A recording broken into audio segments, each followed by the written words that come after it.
Sana nga, kung magpapaalis ka, mag-helmet ka. Kung ayaw mo, Pit naman dito lang sa Kasi bakuran siya ko. po ang nautosan na magbabantay dito eh. Ako nang nagbabantay rito eh. anong ginagamit mo habang nagbabantay ng rumoronda? Motor. Motor lang. So wala kang helmet nga talaga. Asan ba yung helmet mo? Wala ko gipit. Ay, hindi ka talaga nag-helmet. Wala, yun lang eh. Dapat naman, ano naman yun eh. So kahit kailan hindi ka nag-helmet? Ano sabi mo? Dito lang siya sir. Dito lang siya nag-ano. Alam nyo kayo, tinuturuan kayo ng tama. Minamasama nyo. Ako naman ang tama eh. Kaya ka, nasa bakuran lang ako eh. Bakuran. Kailangan pa mag-init pa ako dito. Hindi naman ako lumabas. Ang publikong kalsada. Kaya natakitan na eh. Sige na pa. Pangalawa yun eh. Sige na sir. Akin na yun, ano yun mo ng ano yung lisensya? Arrogance, tapos pa seminar nyo? Kopis kayo nyo? Ikaw ba ang chairman? Nagawa din kasama dito. Kasamaan mo? Ba't ganun yan? Ba't ganun tayo umasta? Kasi natikitan pa yan sir. Natakitan kahapon eh. Ticket niya, walang helmet kahapon. Ngayon, inulit na naman niya. Ano tawag doon? Hindi kasi sir, nakikiusap kami. Kasi sila pong napag-utusan ni Sir Man na lahat ng pumaparada dito. Nasaan si chairman? Tok-tok.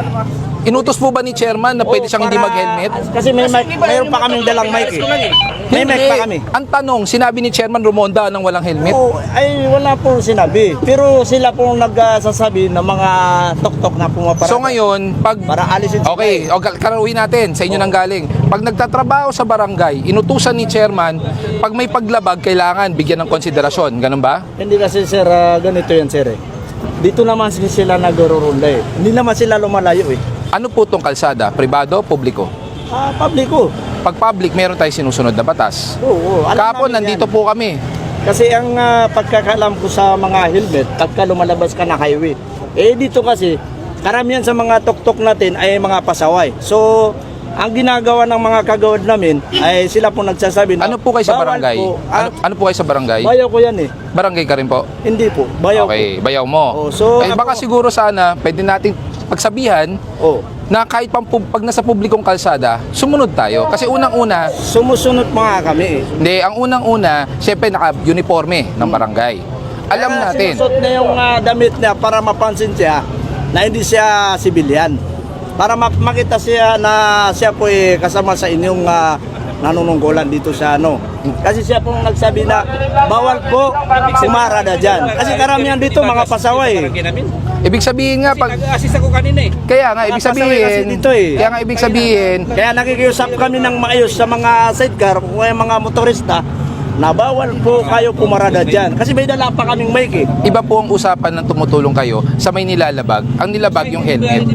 Kasi ang inutos ni Sherman dito lang sa barangay namin kasi bawat dito ibang barangay doon, ibang barangay doon.